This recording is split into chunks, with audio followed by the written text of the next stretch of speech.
दोस्तों, कर्म और उसका फल। क्या आपने कभी सोचा है कि आपके कर्मों का असर आपके जीवन पर कितना गहरा होता है?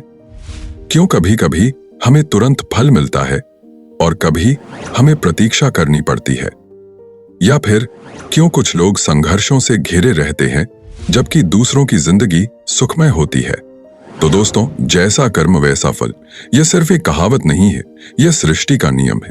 यह नियम भगवान ने स्वयं रचा है। धर्म ग्रंथों और ऋषियों ने स्पष्ट किया है कि बिना कर्म के जीवन संभव नहीं है।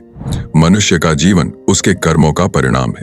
लेकिन सवाल यह है कि कर्मों का फल कब और कैसे मिलता है? यह जानना उतना ही रहस्यमय है जितना भगवान के स्वरूप को समझना। हमारे शास्त्रों के अनुसार कर्म 3 प्रकार के होते हैं: संचित कर्म, प्रारब्ध कर्म और क्रियमान कर्म। अगर संचित कर्म की बात करें तो दोस्तों, संचित कर्म का अर्थ है वह कर्म जो हमने अपने पिछले जन्मों में किए हैं। यह हमारे हर अच्छे और बुरे कर्म का लेखा जोखा है। हर आत्मा ने अनगिनत जन्म लिए हैं और हर जन्म में कुछ अच्छे और कुछ बुरे कर्म किए हैं। यह सभी कर्म जमा होकर हमारे संचित कर्म बनते हैं। यह कर्म हमारी आत्मा के साथ अगले जन्मों तक जाते हैं। आपका पुनर्जन्म, 84 लाख योनियों का चक्र और आपका भाग्य, सब कुछ आपके संचित कर्मों पर आधारित होता है। लेकिन क्या आप जानते हैं, संचित कर्म को जानना और उसे खत्म करना ही आत्मा को मोक्ष की ओर ले जा सकता है। प्रारब्ध कर्म का मतलब है हमारे संचित कर्मों में से वह भाग जो हमें इस जन्म में भोगना होता है। इसे आप भाग्य भी कह सकते हैं। ज्योतिष विज्ञान में प्रारब्ध को समझने के लिए ग्रहों की स्थिति, महादशा और कुंडली का अध्ययन किया जाता है। भगवान श्री कृष्ण ने गीता में कहा है, जो भी कर्म तुमने किया है उसका फल तुम्हें इसी जन्म में मिलेगा। यही कारण है कि हमें अपने कर्मों का हमेशा ध्यान रखना चाहिए। अगर आपके प्रारब्ध कर्म अच्छे हैं तो आपको इस जन्म में भाग्य का साथ मिलेगा। लेकिन अगर आपके प्रारब्ध में बुरे कर्म हैं तो संघर्ष से बचना मुश्किल है।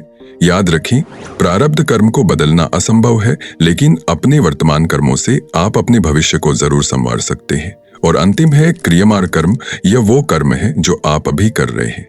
क्रियमाण कर्म में इतनी शक्ति है कि यह आपके संचित कर्मों को भी बदल सकता है। अगर आप अच्छे कर्म करते हैं तो आपके संचित कर्मों में मौजूद बुरे कर्म कम हो सकते हैं।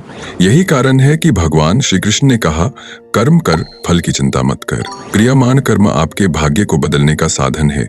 इसलिए दोस्तों, अगर आप अभी अपने कर्मों पर ध्यान देते हैं तो न केवल आपका यह जन्म सुधार सकता है, बल्कि आपकी आत्मा भी मोक्ष की ओर अग्रसर हो सकती है। शास्त्रों में स्पष्ट लिखा है कि कर्म प्रधान विश्व रचि राखा, जो जस करहि सो तस फल चाखा। यहाँ तक कि भगवान राम और श्री कृष्ण को भी कर्म फल से गुजरना पड़ा। भगवान राम ने बाली को छिपकर मारा तो अगले जन्म में कृष्ण रूप में बाली ने उन्हें शिकारी बनकर मारा। भीष्म पितामह को मृत्युशैया पर अपने कर्मों का फल भुगतना पड़ा। दोस्तों, कर्म फल का विधान अटल है। यहां तक कि भगवान भी इससे नहीं बच सकते, तो हम मनुष्यों की क्या बिसात। अगर आप अपने जीवन में आने वाली इन समस्याओं से बचना चाहते हैं तो अभी से अपने कर्मों पर ध्यान दीजिए। अपने मन, वाणी और शरीर से अच्छे कर्म कीजिए। जरूरतमंदों की मदद करें, निस्वार्थ भाव से सेवा करें। सिर्फ इतना ही नहीं, अपने कर्मों को सही दिशा में ले जाएं और ध्यान रखें कि आपके कर्म दूसरों को कष्ट न पहुंचाएं। दोस्तों, यह संसार कर्मों पर ही टिका है। आपका भाग्य, आपका सुख और आपका दुख, सब कुछ आपके कर्मों का ही फल है। इसलिए अच्छे कर्म करें, क्योंकि जैसा बोओगे वैसा ही काटोगे। अगर आपको ये वीडियो पसंद आया हो तो इसे लाइक करें, अपने दोस्तों के साथ शेयर करें और हमारे चैनल राशिफल चक्र को सब्सक्राइब अवश्य करें। फिर मिलते हैं अगले वीडियो में। तब तक के लिए धन्यवाद।